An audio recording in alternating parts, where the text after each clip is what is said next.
안녕하세요. 오늘도 사연살롱을 찾아주셔서 감사합니다. 저는 30대이고 2달 전에 결혼을 한 신혼이자 새댁인 여자입니다. 이런 말을 하기엔 좀 주책맞아 보일 수 있는데 결혼을 해보니 생각했던 것보다 훨씬 더 행복한 것 같아요.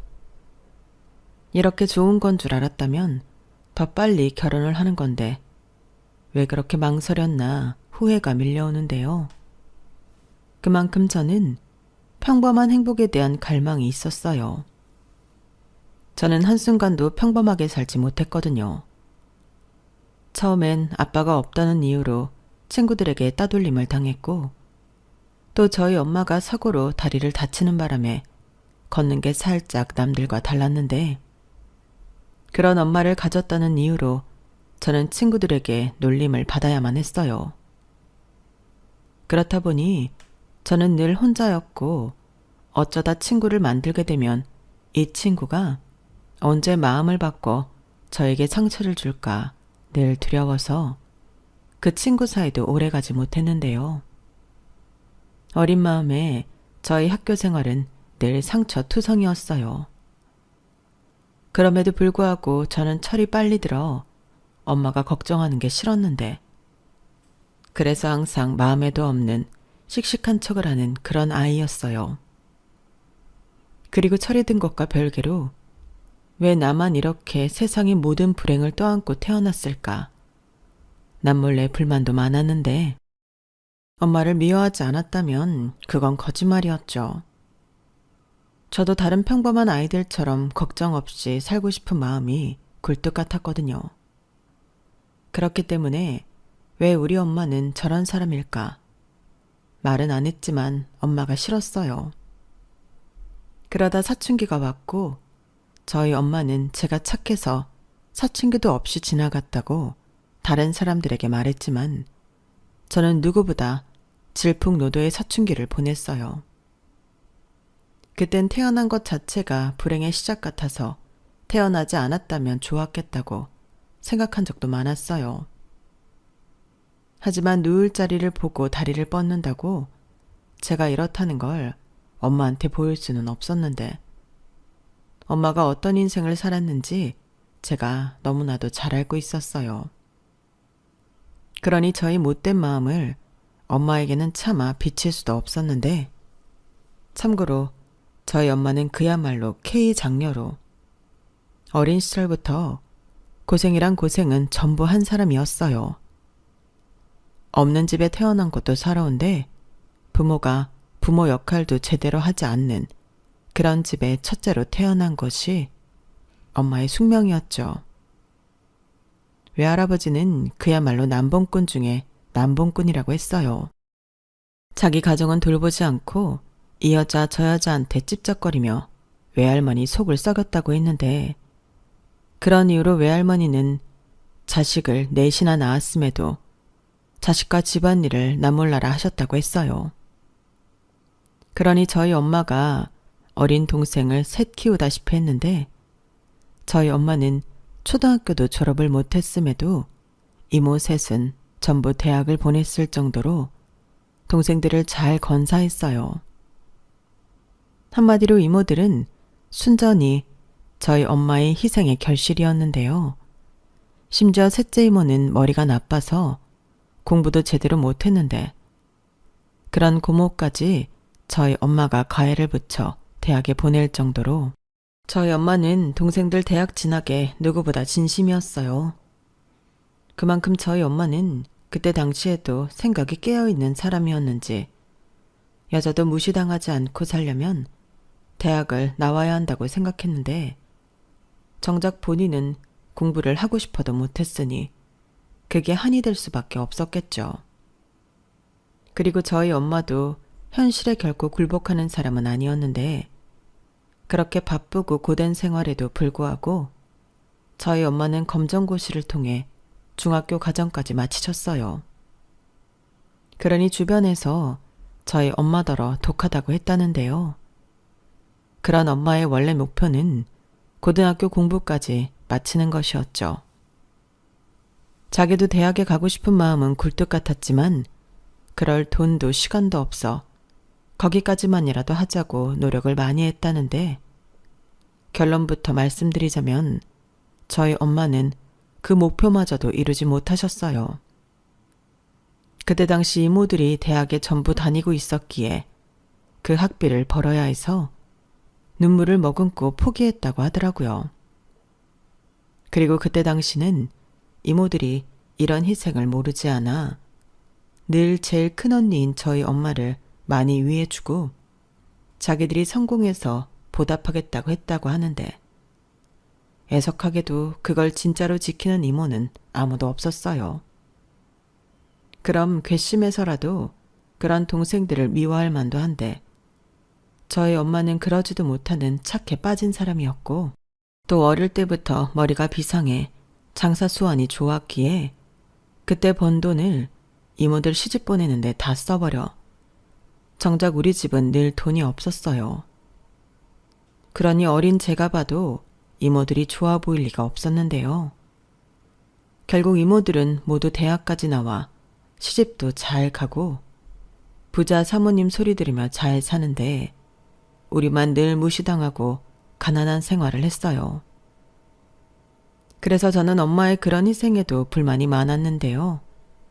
저희 엄마는 무슨 자신감인지 자기가 한 희생이 결국엔 다 돌아올 거라고 호언장담을 하셨어요. 그런데요, 세상이 그렇게 다 뿌리 내린 대로 거둘 수 있다면 얼마나 억울한 사람이 적을까요? 그리고 저희 엄마의 호언장담은 예상대로 이루어지지 않았는데 이모들은 자기들 잘 사는데 급급할 뿐 자기들을 위해 희생한 저희 엄마는 아랑곳하지 않더군요. 그럼 그제라도 정신 차리고 저희 엄마도 세상을 좀 이기적으로 살았으면 좋았을 것을. 무슨 천성인지 저희 엄마는 자기 코도 석자면서 늘 어려운 사람은 지나치지 못하는 그런 사람이었어요. 앞서 말한 대로 불편한 저희 엄마 다리도 그런 거였죠. 하지만 그거 아세요? 그렇게 남 좋은 일만 하는 사람을 가족으로 둔 사람은 속이 터진다는 걸요. 그리고 여기서 그 가족은 바로 저였는데 자기 입속을 생겨도 시원찮은데 남까지 챙기고 있으니 저는 그런 엄마가 싫을 수밖에 없었어요. 세상에서 가장 쓸모없는 게 대책 없이 착하게 사는 거라고 생각했던 저는 그래서 공부를 죽자 살자 하기로 마음먹었죠.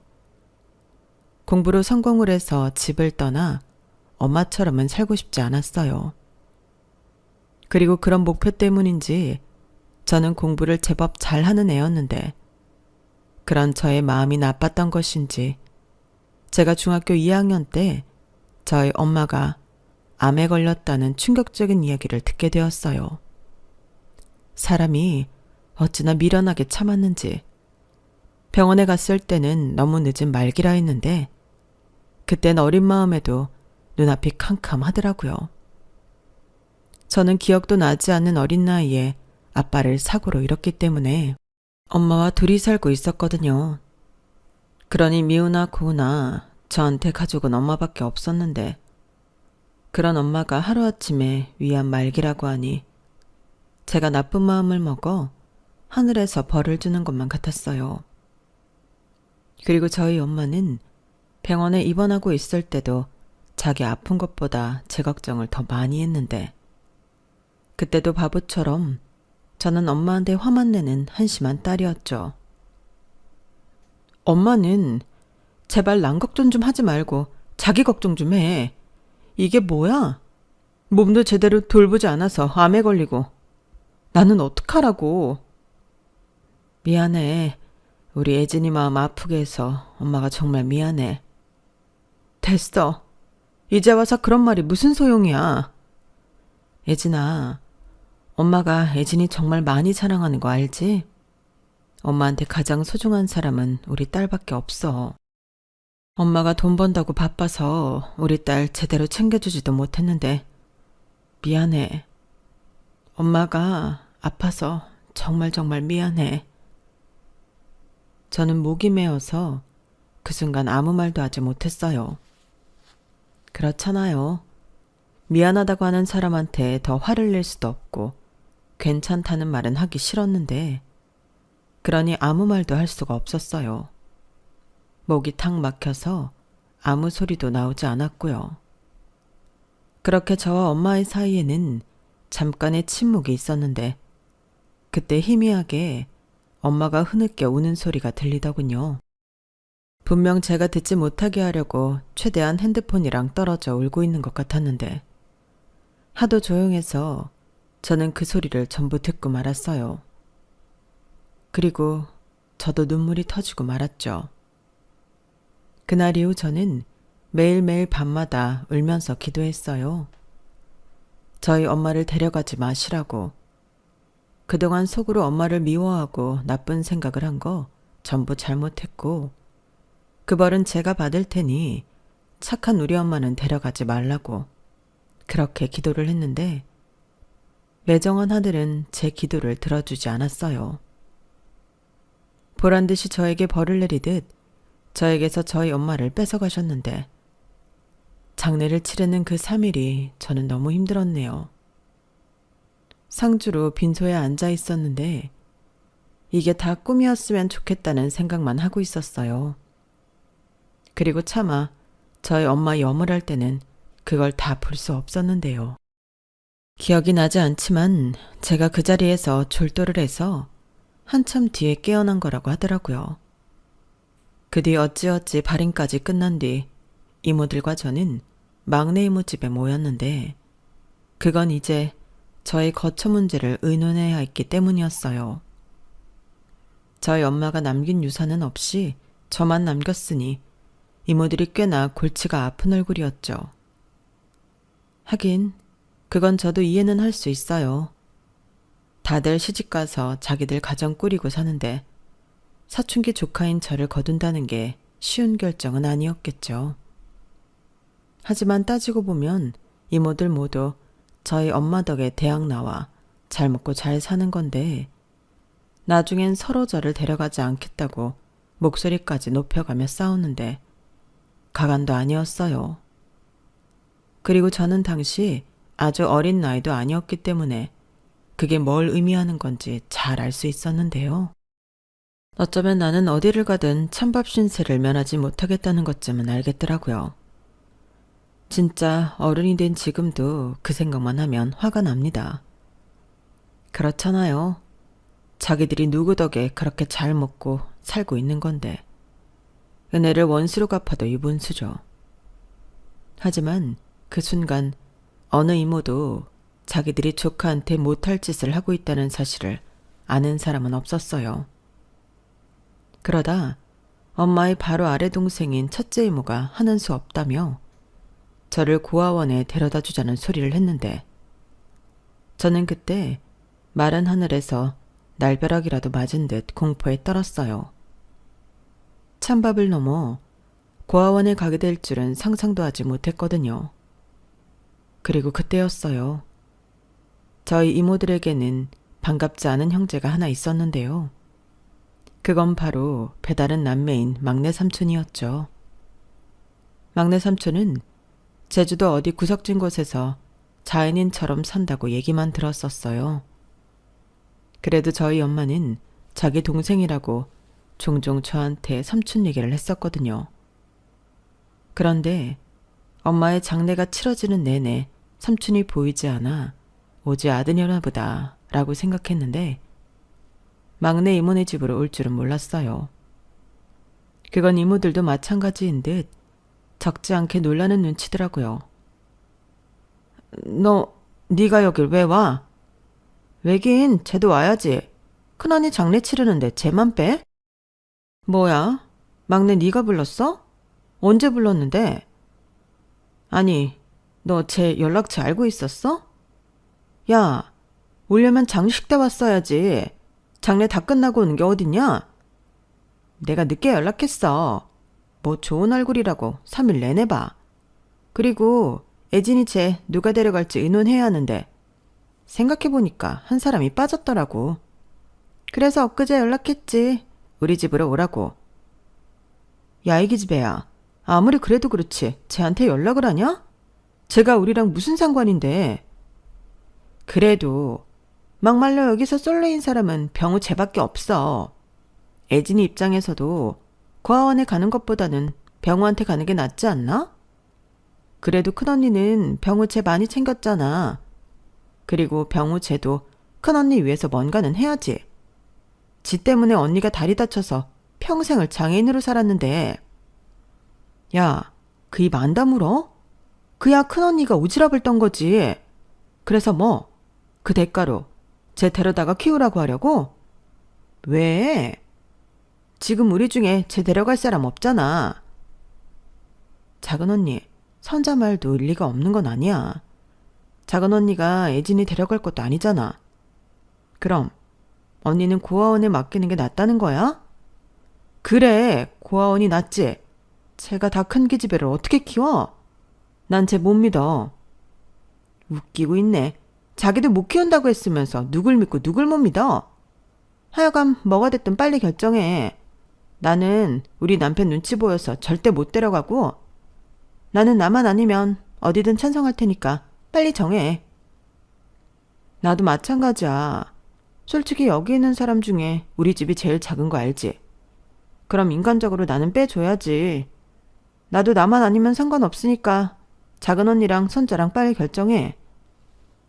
참, 어떻게 된 사람들이 저랑 삼촌을 면전에 대고 저런 말을 할 수 있는 건지.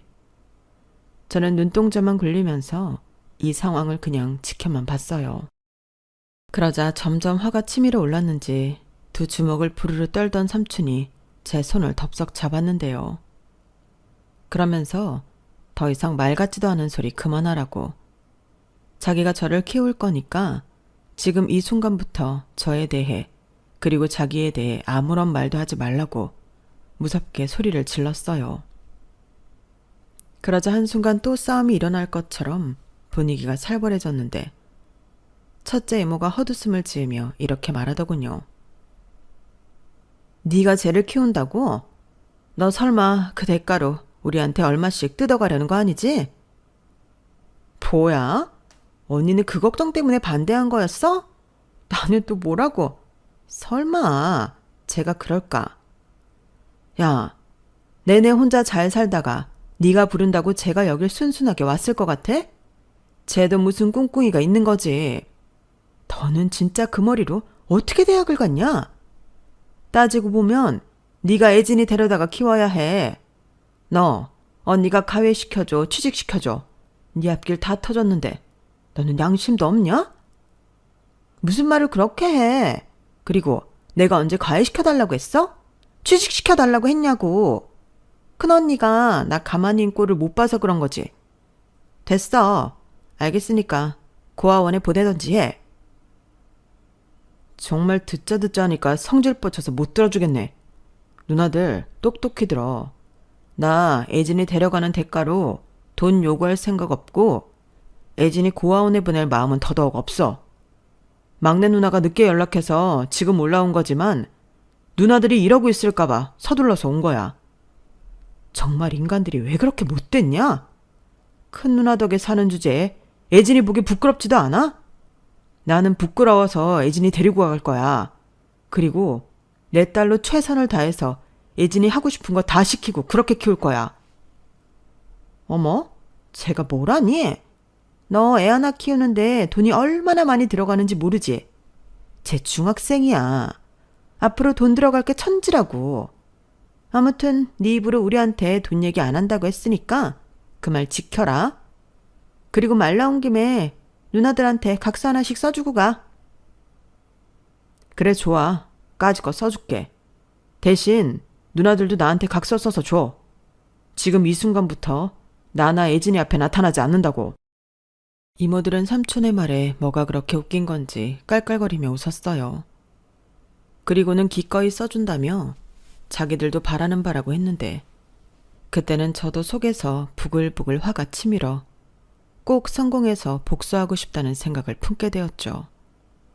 그리고 그런 제 손을 더 꼭 잡는 삼촌의 손이 느껴졌는데, 나중에 들어보니 삼촌도 그때 겨우 참았다고 하더라고요. 자기도 이모들 보기 싫어서 남처럼 살고 있는 거였는데 어쩌면 나이를 처먹어도 그 인격은 달라지지 않는 건지. 저만 그 자리에 없었다면 그 집을 엎어버렸을지도 모른다고 했는데요. 사실 저는 은근히 그러길 바랬을지도 모르겠어요. 어찌됐든 저는 그렇게 삼촌과 제주도에 내려가서 살게 되었어요. 그러면서 난생 처음으로 비행기를 타봤고 철없이 그게 신기해서 설레었는데 같은 나라인데도 다른 나라로 이민을 온 것 같은 기분이 들더라고요.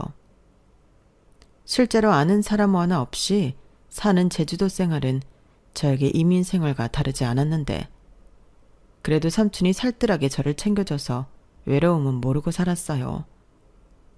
때때로 엄마가 그립고 보고 싶어 울적해질 때도 많았지만 삼촌이 있어 그런 허전한 마음도 어느 정도는 채워질 수 있었죠. 그리고 삼촌은 제주도에서 못하는 일이 없는 만능 청년이었는데요. 동네 분들이 어찌나 저희 삼촌을 의지하는지 거짓말 조금 보태서 그 동네는 저희 삼촌이 없으면 안 돌아갈 것만 같았죠. 그래서 저의 제주도 생활은 이런 말이 이상하게 들릴 수도 있는데 전에는 없던 추억이 제법 많았어요. 저희 삼촌은 배도 타고 산도 타고 목수 일도 하고 또 전기나 수도 같은 설비 일도 하며 돈을 벌었는데 저도 종종 그런 삼촌을 따라 나서기도 했거든요. 저는 삼촌을 도와주러 나간 거였지만 실제로 도움이 되었던 적은 없고 그저 삼촌이 하는 것을 보고 감탄하는 게 제 일이었어요. 그러면 조카의 반응에 삼촌은 신이 나서 무리하다 밤에는 파스 신세를 면하지 못했는데 그때 파스를 붙이는 담당은 바로 저였죠. 나중엔 눈 감고도 붙이겠더라고요. 그런데 그런 것도 하루하루 쌓이니 추억이 되었고 또 삼촌이 비교적 작은 규모의 밭을 가지고 있었는데 그 밭일을 같이 하면서 나중엔 환상의 호흡을 자랑하는 콤비가 되었어요. 그렇게 농사지어 수확한 채소는 우리가 맛있게 먹고 남는 건 장에 나가 팔기도 했는데 그 엄마의 그 딸이라고 제가 장사를 곧잘 하더라고요. 이건 삼촌이 인정한 사실이었어요. 그리고 삼촌과 농사일을 하면서 이런저런 이야기도 많이 나눴는데 그때 생각났죠. 가끔 제주도에서 올라온 당근이나 무 같은 게 있었는데 그게 삼촌이 농사를 지어서 보내준 거라는 걸요. 그리고 그때 저희 엄마가 네 삼촌은 못하는 게 없어 라고 했는데 배다른 남매라고 하지만 삼촌과 엄마는 참 많은 것이 닮은 사람이었어요. 그래서 처음부터 저는 삼촌이 좋았던 걸지도 모르겠는데 저를 고아원에 갈 뻔한 위기에서 극적으로 구해준 삼촌이 저에겐 생명의 은인과도 같았어요. 그래서 최대한 삼촌에게 짐이 되지 않겠다고 스스로 다짐했고 공부도 알아서 열심히 했는데요. 솔직히 학원은 가고 싶어도 꿈도 못 꿨어요. 그냥 문제집을 풀고 다 푼 문제집은 지워서 또 풀고 그러다 운 좋으면 선생님한테 프린트 같은 것도 받아서 풀었는데 그렇게까지 하는 중학생은 잘 없었기에 성적은 좋을 수밖에 없었죠. 게다가 저희 사정을 어느 정도 아는 선생님들이 저를 알게 모르게 많이 챙겨주셨는데 그 덕도 많이 봤고요. 하지만 고등학교에 들어가서는 그것도 쉽지 않았는데요. 역시 학원에 가지 않으면 다른 아이들을 따라잡을 수 없더라고요. 학교에서 배우는 것 말고도 모의고사에서는 다양한 유형의 문제들이 나왔고 학원에 다닌 애들은 그런 것도 대비해서 배웠는지 술술 풀기 시작하는데 저는 열심히 공부했음에도 불구하고 성적이 나오지 않는 짜증스러운 일이 생겨났어요. 그러면서 이건 공부 전략 싸움같이 느껴졌는데 학원 선생님들은 입시 전문가들이니까 제가 어떻게 해볼 수가 없었죠. 그러다 딱 한 번 삼촌한테 학원 얘기를 했었는데 학원비가 한두 푼이 아니다 보니 말하고는 바로 후회가 됐는데 삼촌은 단번에 알겠다고 어디 학원에 가고 싶은지 자기한테 얘기만 하라고 하더군요. 저는 눈이 휘둥그레져서 정말 그래도 되냐고 몇 번이나 되물었는데, 그러자 삼촌은 야 임마, 내가 한 입으로 두 말 하겠냐? 그리고 아무리 삼촌이 힘들어도 네 학원비 정도는 끄떡 없어. 나는 너 학원 다니는 거 싫어하는 줄 알았지. 으이그, 그걸 지금까지 말을 못하고 끙끙 앓았던 거야? 라며 제 머리를 콩 하고 쥐어 박았는데 기분이 좋아서 그런지 하나도 아프지 않았어요. 아니, 애당초 삼촌이 아프게 하지도 않았죠. 삼촌은 저를 데려온 그날부터 저를 정말 자기 딸처럼 키웠거든요. 그래서 동네에서는 어디 가서 저런 큰 딸을 데려왔냐고, 사실은 육지에서 사고치고 제주도 들어온 거 아니냐고 농담을 하곤 했는데, 그때마다 삼촌은 맞다고 자기 딸이라고 자기 봐서 많이 예뻐해달라고 너스레를 떨었는데, 그 덕에 저는 동네에서 어르신들에게 예쁨을 많이 받았어요. 제가 삼촌 부르는데도 제가 아빠라고 차마 부르지 못해 그러는 줄 아시더라고요. 그리고 저에게 엄마에 대해 묻는 분들도 많았는데, 제가 엄마는 암으로 돌아가셨다고 했더니 졸지에 저희 삼촌은 사별을 한 싱글데디가 되어버렸어요. 장가도 가지 못했는데 제가 정말 삼촌의 혼삿길을 제대로 막은 거죠. 그도 그럴 게 저는 삼촌 좋다는 여자는 많이 봤어도 삼촌이 연애한다는 말을 들은 적이 없었는데, 아무래도 저 때문에 연애도 결혼도 하지 않겠다고 생각하는 눈치였어요. 저도 눈치가 백단인데 그걸 모르지 않았죠. 하지만 이젠 저한테 보호자는 삼촌밖에 없었으니 삼촌을 다른 여자한테 뺏기고 싶지 않았는데요. 어린 마음에 또 버려질까 그게 무서웠어요. 삼촌이 누군가를 사랑하면 꼭 저를 버릴 것만 같았거든요. 막말로 친딸도 아니고 저는 조금 있으면 20살이 되니 충분히 그럴 수 있다고 생각했는데, 나중에 생각해보니 저도 삼촌한테 미안한 짓을 했더라고요. 그리고 제가 대학에 합격해 서울로 가게 되었을 때는 혼자 남겨질 삼촌이 걱정이 되었는데, 그래서 그때는 삼촌, 이제 나도 없으니까 여자도 만나고 연애도 해 라고 삼촌을 엄청 생각해주는 척 말했는데, 지금 생각해보면 저도 못됐었죠. 이제 나는 서울 가니까 삼촌이 여자를 만나도 된다고 생각했는데, 그러면서도 삼촌이 결혼하는 건 생각만 해도 싫었어요.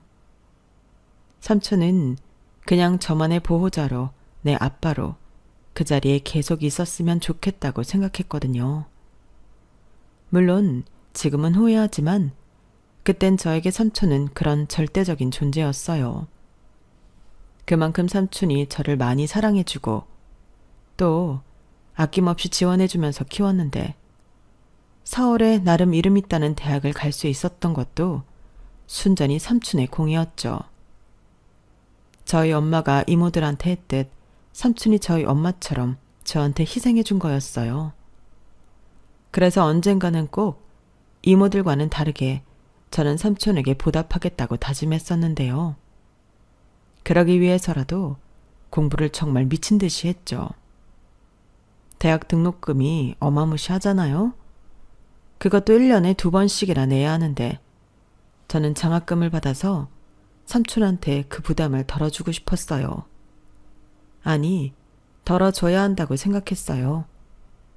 그랬으니 대학 신입생 시절 추억 따위는 저에게는 딴 세상 얘기였는데요. 그래도 사랑은 찾아오더군요. 제가 주말이면 학교 근처 호프집에서 아르바이트를 했는데 그때 만났어요. 같은 학교에 공대를 다니는 저보다 2살 많은 오빠였는데 그냥 처음부터 좋더라고요. 저한테 잘해주는 그 뻔한 친절도 좋았고, 제가 무겁거나 곤란할 때 슈퍼맨처럼 나타나 저의 어려움을 착착 해결해주는데 저도 모르게 자꾸만 의지하게 되었어요. 그리고 학교에서 도서관이나 식당 같은 곳에서 우연히 만나기라도 하면 무슨 연예인을 만난 것처럼 신이 나서 어쩔 줄을 몰라 했는데 제가 또 친구가 없다 보니 그 오빠를 만나는 게 그렇게 좋더라고요. 지금 생각해보면 너무 티나게 좋아한 것 같아 살짝 억울한데 그만큼 저는 그 오빠가 좋았어요. 저랑은 정반대로 친구도 많고 말도 잘하고 잘 웃는 그 오빠를 보고 있으면 저도 모르게 제 얼굴에 미소가 걸렸는데 하루는 그 오빠가 그러더라고요. 예진이는 웃는 게 참 예뻐. 주변에서도 그런 말 자주 듣지? 라고 하는데 저는 전혀 아니었거든요. 한가하게 코미디 프로를 본 적도 없었고 그저 웃을 때는 삼촌이랑 농담 따먹기 할 때 정도였을 것 같은데 그때는 제가 웃는 게 예쁘다고 생각한 적이 없었어요. 그래서 아니라고 원래 잘 안 웃는데 오빠가 재미있어서 웃게 된다고 말했는데 제 말 어디가 그렇게 마음에 들었는지 그 오빠가 신이 나서 그럼 자기가 자주 웃게 해주겠다고 하더군요. 그때부터 본격적인 시작이었어요. 혼자 타지 생활을 하면서 외롭지 않았을 리가 없었으니까요. 하지만 저는 돈도 벌어야 하고 공부도 열심히 해야 했기에 연애는 꿈도 꾸지 못했는데 막상 좋아하는 감정이 생기니 그건 제가 막을 수가 있는 게 아니었어요. 마음이 자꾸 가는데 공부가 될 리가 없었죠. 그리고 그 오빠도 저랑 같은 마음으로 서로 마음을 확인했을 때는 삼촌에게 미안하지만 공부고 뭐고 아무것도 중요하지 않았는데 그도 그럴 게 저한테 첫사랑이었어요. 사랑이라는 감정이 사실 뭔지도 잘 모르는데 그냥 하루 종일 기분이 붕붕 떠 있더라고요. 잠도 안 오고 피곤하지도 않고 그 사람 생각만 났는데요. 다행히 우리가 같은 학년이라 함께 공부하고 아르바이트도 하고 가끔은 데이트도 하면서 어찌 보면 이상적인 대학 생활을 했는데 그래서 성적이 많이 떨어지거나 그러지 않았어요. 그리고 삼촌한테 가장 먼저 남자친구가 생겼다는 걸 이야기했을 때는 삼촌이 초흥분 상태로 내일 당장 서울로 올라와 남자친구가 어떤 놈인지 보겠다고 난리였는데 제가 겨우 말렸어요. 그러자 삼촌은 우리 서로 이성 친구 안 만나고 우리 둘이 평생 사는 거 아니었냐고 농담을 했는데 그때 콕 하고 양심이 찔리더군요. 그래서 삼촌한테 지난날 연애도 못하게 한 걸 늦게나마 사과했죠. 야, 치사하다. 지 남자친구 생겼다고 이젠 삼촌 필요 없다 이거지? 도대체 어떤 놈이길래 내 조카가 푹 빠졌지? 원래 내 조카는 삼촌 바라기였는데. 설마 난 그런 적 없는데. 그리고 자꾸 놈이라고 하지 마. 아쭈, 삼촌 앞에서 그놈 편을 들겠다? 자꾸 그래? 그리곤 그때 내가 어렸잖아. 지금 생각하니까 미안하더라고. 그러니까 이제 삼촌도 연애해. 삼촌 좋다는 여자 많잖아. 야, 그때가 언제야? 이젠 다 늙었는데 어떤 여자가 나를 좋다고 하냐? 인젠 너도 똑같이 당해봐. 삼촌은 절대 인정할 수 없어. 헤어져. 진짜야? 농담이지? 아니 무슨 농담을 그렇게 무섭게 해. 내가 사오라서 얼마나 외로웠는데. 그리고 내 입으로 말하는 건 그렇지만 진짜 좋은 사람이야. 삼촌만큼. 아무리 외로워도 아무나 만나면 안 돼. 안 되겠다. 삼촌이 가서 확인을 해야겠어. 원래 남자는 남자가 봐야 안다. 딱 기다려. 삼촌이 금방 비행기표 끊어가지고 날아갈 테니까. 삼촌은 제가 말리고 또 말렸지만 결국에는 정말 서울로 올라왔어요. 그리고 저를 보자마자 그놈을 보여달라고 시끄럽게 굴었는데 하는 수 없이 남자친구를 호출했어요. 그리고 저는 이런 일이 생길까봐 평소에도 남자친구한테 삼촌 이야기를 많이 했는데요. 그러니 제가 삼촌이 왔다고 연락을 하니 바짝 군기가 들어서 달려왔어요. 그리고는 무슨 군대 선임이라도 만난 듯 아주 큰 소리로 안녕하십니까? 저는 애진이 남자친구 김성민이라고 합니다. 라고 90도 인사를 했는데 덕분에 아주 쪽팔리고 난리도 아니었죠. 그런데 그런 점이 저희 삼촌한테는 꽤나 좋은 인상을 남겼는지 이에 뒤질세라 큰 소리로 그래, 반갑다. 나는 애진이 삼촌이야. 라고 하는데 저는 그냥 두 남자를 거기에 두고 도망쳐버렸어요. 그런데요, 저는 그러면 그 두 사람이 서먹해져서 금방 저한테 연락을 할 줄 알았는데 그 후로 몇 시간이 지났는데도 두 사람은 제 연락도 받지 않고 어디론가 사라져버렸어요. 덕분에 저는 학교 근처를 이잡듯이 돌아다니며 그 두 사람을 찾아 헤매었는데 남자친구의 친구가 학교 근처 PC방에서 남자친구와 어떤 아저씨를 봤다고 이야기해 주더군요. 둘이 아주 영혼의 단짝처럼 소리 지르고 난리도 아니라고 했는데 저는 눈썹이 휘날리게 그 문제의 PC방으로 달려갔어요. 그러자 정말로 남자친구와 삼촌이 게임에 푹 빠져서 놀고 있었는데 저는 말없이 그 두 사람 뒤에 서서 이게 뭐 하는 짓이냐고 말했어요. 아니, 삼촌이 제주도에서 서울까지 올라온 데는 이유가 있었잖아요. 그런데 제가 없는 그 몇 시간 동안 무슨 일이 있었던 건지 이젠 둘이 호영호재 하는 사이가 되었는데 그날 저녁 술도 마시고 둘은 헤어지기 싫다고 제 자취방까지 함께 갔어요. 그리고 거기서 또 술을 연거푸 먹는데 제가 삼촌한테 이럴 거면 뭐하러 올라왔냐고 소리를 빽 질렀죠. 그러자 두 사람이 놀랐는지 일제히 저를 쳐다봤는데 둘 다 눈이 풀려 있더군요. 쟤 성깔 있어. 내 조카라. 아까는 말은 못했는데 너 옳은 선택이 아닐 수 있다. 에이, 아니에요. 애진이 착해요. 똑똑하고 잘 웃고 얼마나 예쁜데요. 사실 제가 애진이 처음 보고 반했다니까요. 오, 자식 남자답네. 너 화끈해서 마음에 든다. 너 정도면 내가 우리 애진이 맡길 수 있지. 감사합니다. 제가 최선을 다해서 애진이 아끼고 사랑할게요. 근데 이 집에는 오늘부로 발들이지 마라. 내 조카 집에 아무리 남자친구라도 들락날락하는 건 용서할 수 없어. 대신 내가 있을 땐 괜찮아. 정말입니까? 그럼 자주 오세요. 애진이가 저 여기 못 오게 한단 말이에요. 제가 그렇게 불결해 보이나요? 진짜 못하는 소리가 없다. 둘이 언제 그렇게 친해진 거야? 같이 PC방 가서 도대체 뭘 했어? 뭘 하긴 PC방 가서 게임했지. 그리고 남자는 같이 게임하고 술 먹으면 어떤 놈인지 파 끝이야. 근데 성민이는 애가 너무 착해. 의리도 있고 잘생겼고 꼭 젊은 날에 나를 보는 것 같네. 아까는 거울인 줄 알았어. 저도요. 저도 우리 둘이 닮았다고 생각했는데 애진아, 아니야? 아니야. 둘이 아주 다르게 생겼거든? 뭐 어찌됐든 삼촌 마음에도 든다는 거지? 나 안 헤어져도 되는 거 맞지? 그래.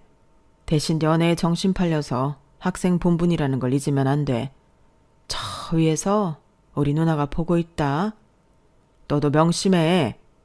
네가 어디서 뭘 하든 우리 누나가 너를 보고 있어. 삼촌은 무섭게 그런 말을 왜 해? 하물며 내가 삼촌이랑 엄마한테 부끄러운 짓 하고 살까 봐. 나야 한애진이라고. 그래, 내 하나뿐인 조카, 딸 한애진. 언제 이렇게 커서 남자를 닮았나? 곧 결혼하겠다고 하겠네. 삼촌 서운해서 어쩌냐? 서운하긴. 그래서 삼촌도 연애하라고. 이젠 내가 싫다고 안 한다니까? 치사한 기집애. 제가 저런 애야. 지는 나더러 연애하지 말고 결혼도 하지 말라고 해놓고 이젠 지 연애한다고 나더러 연애하래. 이제 와서 내 좋다는 여자가 어딨다고. 왜요? 삼촌 정도면 너무 훌륭한데. 우리 누나 소개시켜드릴까요? 우리 누나 저보다 3살 많은데. 이씨, 야, 너 빨리 자. 알겠습니다. 남자들은 원래 나이를 많든 적든 정신연령은 큰 차이가 없는 것 같아요. 그리고 둘은 다음날 해장까지 같이 하고 남자친구는 수업이 있어 눈물을 글썽이며 헤어졌는데 둘이 번호도 교환하고 사진도 찍고 누가 제가 아니라 보면 둘이 사귀는 줄 알겠더라고요. 그렇게 둘이 겨우 떨어지고 저는 삼촌과 함께 김포공항을 향했는데 그때 삼촌이 아주 멀쩡한 목소리로 저한테 이렇게 말했어요. 성민이 진짜 괜찮은 것 같아. 그래도 남자는 다 믿는 거 아니다. 아니다 싶으면 미련 갖지 말고 바로 차버려. 그리고 무슨 일 있으면 바로 삼촌한테 얘기하고. 뭐야? 둘이 아까는 헤어지기 싫어서 생쇼를 하더니 아까 그건 연기한 거야? 그럴 리가. 그래도 사람을 어떻게 한 번 보고 아니? 물론 삼촌 눈에는 여러모로 괜찮은 애인 것 같아서 마음 놓고 가는 거야. 내가 말했잖아. 오빠 좋은 사람이라고. 오빠? 언제 우리 애진이한테 오빠가 생겼나? 아무튼 예쁘게 만나고 행동 하나하나 조심해. 삼촌은 널 믿지만 그래도 노파심해. 렴렴아, 나 삼촌 실망시키지 않을 거야. 공부도 열심히 해서 우리나라에서 제일 좋은 회사 들어갈 거고 연봉도 많이 받아서 우리 삼촌 호강시켜 줄 거니까 딱 기다려. 와우, 듣기만 해도 너무 든든하다. 조카 키우길 잘했네. 삼촌 간다. 밥 좀 잘 챙겨 먹어. 얼굴이 그게 뭐냐? 나중엔 얼굴이 아주 없어지겠다. 삼촌 또 올게. 얼른 들어가. 삼촌 잘 가. 삼촌도 건강 잘 챙겨. 전화할게. 저는 삼촌과 헤어지고 돌아오는 길 엄마 생각을 많이 했어요. 만약에 엄마가 살아있다면 엄마는 지금 저보고 어떤 말을 해줬을까? 뭐 그런 생각을 했는데 엄마 생각을 해서 그런지 그날은 하루 종일 엄마가 보고 싶었어요. 그러고 보니 저에겐 삼촌이 엄마 대신이고 또 아빠 대신이었는데 그래서 더 삼촌을 걱정시키고 싶지 않았던 거죠. 그리고 삼촌을 만난 뒤 남자친구 역시 삼촌이 너무 좋은 사람이라며 하루 종일 저희 삼촌 얘기만 했는데요. 비밀이라고 하면서 삼촌이 제 얘기를 하면서 살짝 눈물을 보였다고 하더군요. 자기한테는 조카 이상 딸 같은 애라고요. 그 말을 듣는데 왜 그렇게 눈물이 쏟아지는지 저는 남자친구 앞에서 아이처럼 펑펑 울어버리고 말았어요. 누군가 앞에서 그렇게 울어본 적이 없었는데 제가 남자친구한테 참 여러 가지 모습을 보이고 있더라고요. 그리고 다행히도 남자친구는 그런 제 마음을 아주 소중하게 배려해줬는데 그렇게 예쁘게 연애를 하다 보니 어느덧 대학 4학년이 되었어요. 둘 다 취업이라는 큰 산을 넘기 위해 무진장 노력했는데 저는 제가 원하는 H모 대기업 입사에 성공했고 남자친구는 애를 좀 먹긴 했는데 졸업 후 봄이 지나고 나서야 유명 IT 회사에 입사하게 되었어요. 제가 3달은 먼저 사회인이 되었는데 남자친구가 입사가 확정이 되지 않아 마음껏 기뻐할 수가 없었죠. 그리고 그 3달 동안 저는 남자친구와 함께 마음을 졸이며 합격 소식만을 기다렸는데 남자친구가 합격했다고 했을 때는 제가 입사한 것보다 더 많이 기뻤던 것 같아요. 그리고 둘 다 사회초년생이고 회사가 다르다 보니 떨어져 있는 시간이 길 수밖에 없었는데요. 연애 기간이 길었던 저희도 그때는 살짝 위기가 왔어요. 어쩐지 서로에게 소홀하다는 서운함이 들더라고요. 하지만 그렇다고 헤어지고 싶을 정도로 남자친구가 싫은 건 아니었는데 솔직히 남자친구의 마음이 변했을까봐 무서웠던 것 같아요. 그런 조바심이 제 마음을 자꾸만 힘들게 했는데 하루는 저만 이러는 것 같아 남자친구한테 투정을 부리기도 했죠. 그러자 남자친구는 절대 그런 일 없다며 자기는 저랑 결혼까지도 생각하고 있다며 자기를 기다려달라고 했는데요. 사실상 그게 저에게는 프로포즈와 다르지 않았어요. 당장 할 수 있는 건 아니었지만 너무 기뻤거든요. 그리고 그날 이후 우리 계속 함께하는 그런 상상을 종종 했었는데 생각만 해도 너무 행복할 것만 같았어요. 결혼하면 어쩌면 그때는 나도 평범한 행복을 누리고 살 수 있지 않을까 그런 생각이 들었는데 그래서 한 푼 두 푼 결혼할 때 쓰려고 돈도 잘 안 쓰고 모았죠. 그렇게 프로포즈를 받고 3년하고도 4개월이 지났어요. 벌써 연애를 시작한 지도 6년이 지났는데 그때 남자친구가 우리가 처음 만난 날이 언제인지 기억하냐며 바로 오늘이라고 저에게 프로포즈 반지를 건네주더라고요. 그 기분이란 지금도 아주 생생하게 너무 기뻤는데 이제 혼자가 아닌 둘이라는 게 하늘을 날 것만 같았어요. 그리고 그날 바로 삼촌에게도 이야기를 했는데 삼촌도 드디어 이제 하냐며 언제 한번 둘이 제주도에 오라고 씨암탉 대신 치킨에 맥주를 마시자고 했어요.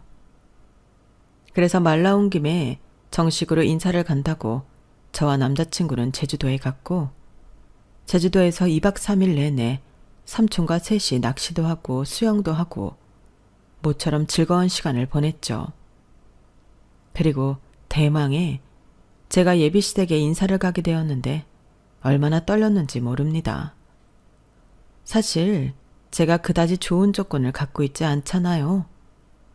엄마 아빠 다 안 계시고 엄마의 이복 동생인 삼촌 손에 자랐으니 그런 걸 이해해 주실까 겁이 났는데 등줄기에서 식은땀이 얼마나 흘렀는지 몰라요.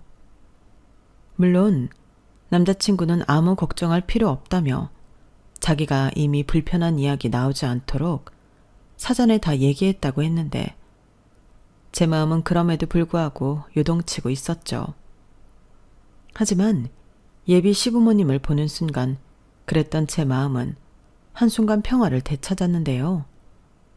예비 시어머니는 저를 보자 너무 반갑다며 저를 품에 꼭 안아주셨어요. 그리고 예비 시아버님도 인상이 참 좋았는데 특히 당신의 아내를 살뜰하게 챙기는 그런 모습이 좋아 보이더라고요. 그리고 그런 아버지를 보고 자랐기에 남자친구도 이토록 다정했던 거구나. 새삼 가정교육의 힘을 느낄 수 있었는데 걱정했던 시누이도 좋은 사람이었어요. 다만 선머슴 같은 모습이 있어 처음엔 당황했는데 표현이 좀 과격할 뿐 마음은 누구보다 정이 많은 사람이더라고요. 그런 부분은 저랑 참 잘 맞았는데 그래서 저희 둘은 금방 친하게 지내게 되었어요. 자기는 자기 동생보다 제가 더 좋다며 자기 여동생 하라고 했는데 이 집에는 제가 그토록 바라는 온기와 사랑이 있더라고요. 그래서 사실 더 남자친구와 하루빨리 결혼하고 싶었죠. 그리고 그 후 상견례를 시작으로 결혼 준비가 본격적으로 시작되었는데 친정 부모님이 없는 저를 위해 양가 혼주자리는 전부 없애자고 시부모님이 먼저 말씀하셨죠. 그러면서 삼촌이 저에게는 아버지 같은 존재이니 삼촌 손을 잡고 신부 입장을 하는 게 어떻겠냐고 조심스럽게 이야기를 해주시는데 그 마음이 너무나도 감사해서 저는 또 눈물이 나오고 말았어요. 결혼을 앞둔 뒤로는 삼촌 생각을 하면 그렇게 눈물이 나더라고요. 그러자 시부모님이 살짝 놀라셨는데 그때 시아버님이 분위기를 바꿔보시려고 자기도 아들 손을 잡고 식장에 들어가겠다고 농담을 하시더군요. 그렇게 다시 분위기는 화기애애하게 달라졌고 저는 시부모님의 따뜻한 배려와 사랑으로 결혼 준비를 이어갈 수 있었는데 그러다 결혼식이 코앞에 닥쳐 삼촌이 서울로 올라왔어요. 이미 신혼집도 마련하고 신혼 살림도 전부 채워 넣었는데 삼촌은 제가 결혼하는데 아무것도 해준 게 없다며 돈 5천만 원이 든 봉투를 저한테 내밀었어요. 이게 뭐야? 삼촌이 무슨 돈이 있어서 이렇게 큰 돈을 줘? 됐어. 나 이미 결혼 준비 다 했어. 돈 안 부족했으니까 이 돈은 가지고 있다가 삼촌 써. 야, 내가 이 돈 너 시집갈 때 쓰려고 모은 돈이거든? 물론 적다고 하면 적은 돈인데 그래도 너한테 쓰려고 모은 돈이니까 받아. 싫어. 그리고 이 돈이 왜 적어? 너무 큰 돈이라서 안 받는 거야. 삼촌 필요할 때 쓰라고. 삼촌은 이미 노후 준비도 다 되어 있고 이 돈 없어도 살아. 내가 처자식이 있냐 빚이 있냐. 풍족하게 살지 못해도 궁핍하기는 안 산다 이거야. 그리고 네가 이 돈을 받아야 삼촌도 나중에 할 말이 있지. 무슨 말? 나한테 생색 내려고? 그럼 나는 아주 죽을 때까지 생색 내고 살 거야. 그리고 우리 누나한테도 나중에 생색 좀 내야지. 정말 못 말려.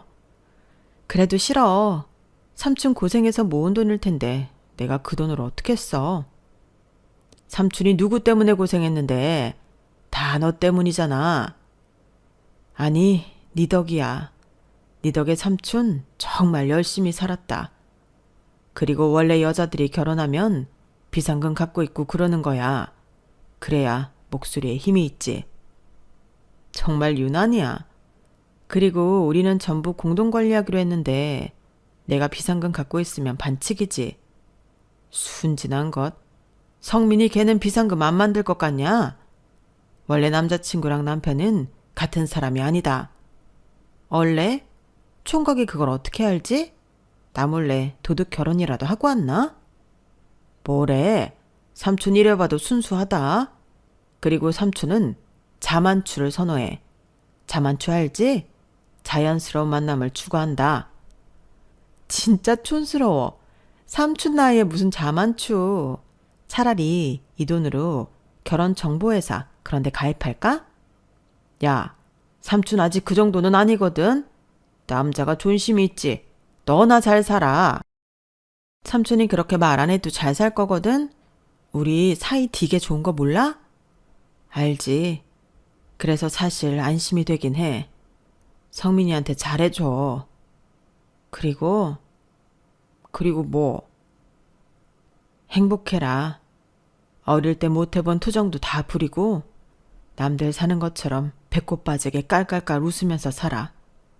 네 잘난 이모들보다 훨씬 더 행복해. 알겠어? 그리고 삼촌이 능력이 있었으면 더 잘해줬을 텐데 미안하다. 무슨 소리야. 그리고 왜 갑자기 사람을 울려. 삼촌이 미안하긴 뭐가 미안해. 삼촌 아니었으면 나 어디서 어떻게 살았을지도 몰라. 그리고 나도 다 알아. 내가 삼촌 젊은 날 다 뺏어갔다는 거. 아니야. 삼촌의 예진이 너랑 같이 있을 수 있어서 너무 행복했어.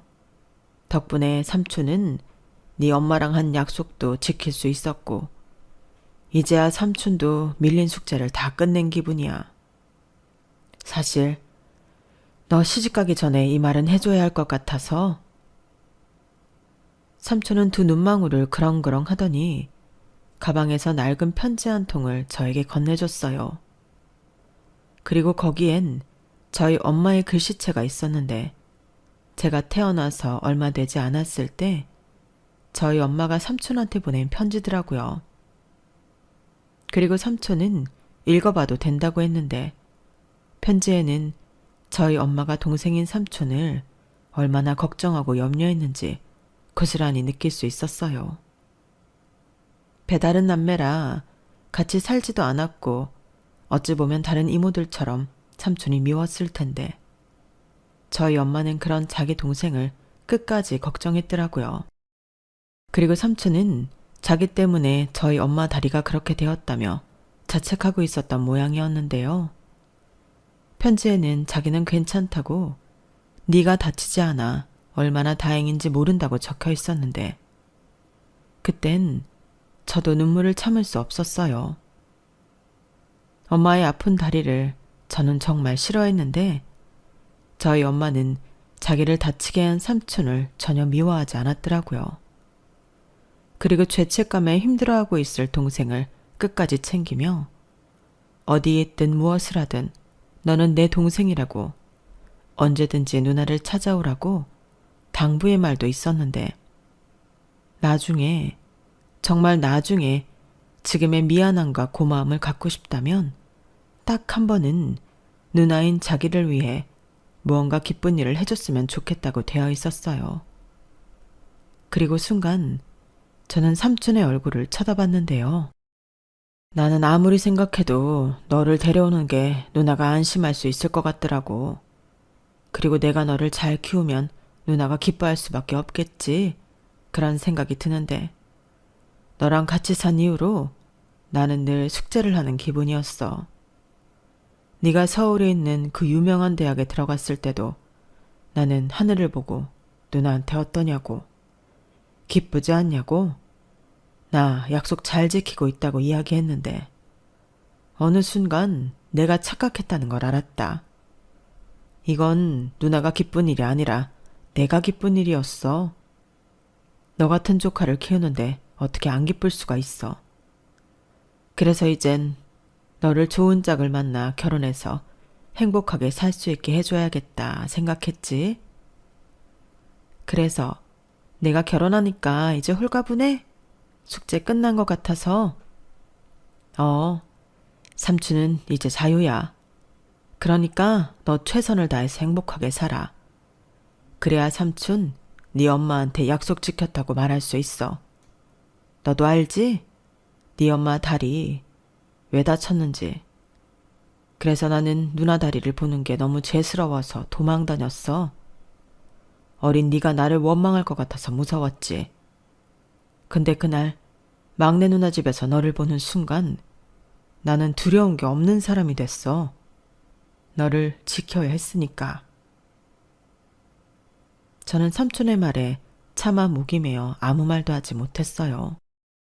그리고 삼촌도 말하기가 힘든지 그냥 서로 웃고만 있었는데 저랑 삼촌 눈에는 눈물만 흘렀죠.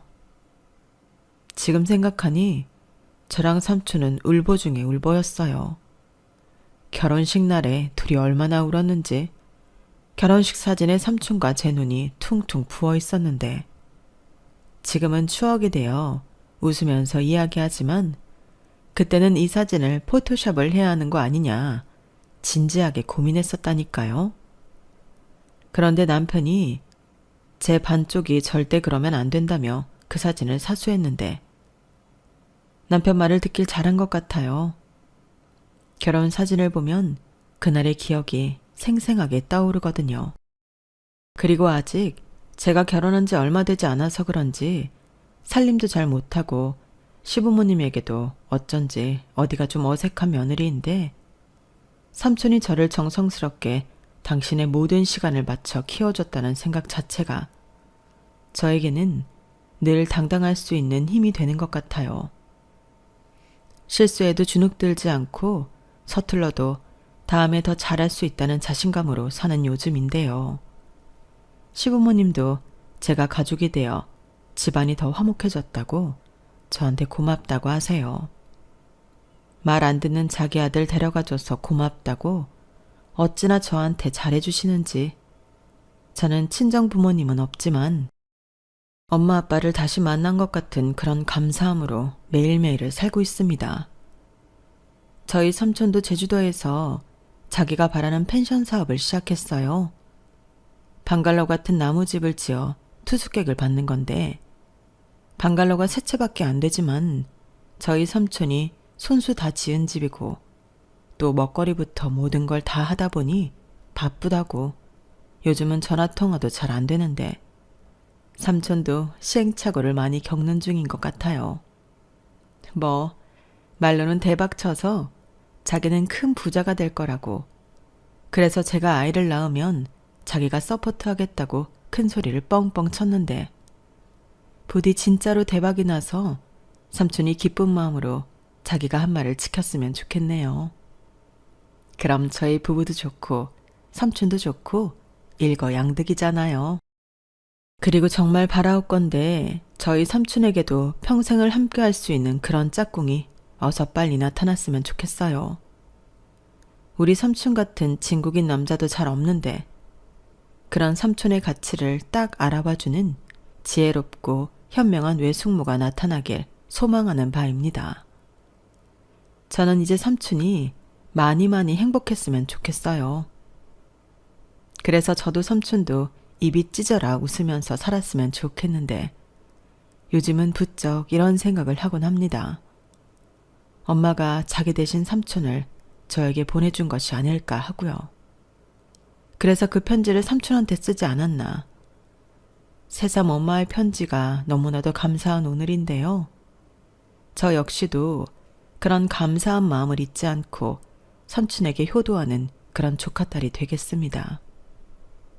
저의 지나온 시간은 다사다난하고 치열했지만 남은 긴 인생은 건강하고 행복한 일만 가득했으면 좋겠어요. 이상 저의 살아온 인생 이야기였고요. 지금까지 들어주신 모든 분께 감사의 마음을 전하고 싶습니다. 제 부족한 글 읽어주시고 들어주셔서 감사해요. 늘 건강 잘 챙기시고 매일매일이 반짝반짝 빛나는 행복한 날 되시길 진심으로 바라겠습니다. 다시 한번 감사합니다. 안녕히 계세요. 여러분, 사연 댓글에 응원과 현명한 조언 부탁드려요. 좋아요와 구독은 저에게 큰 힘이 됩니다. 오늘도 좋은 일 가득하세요.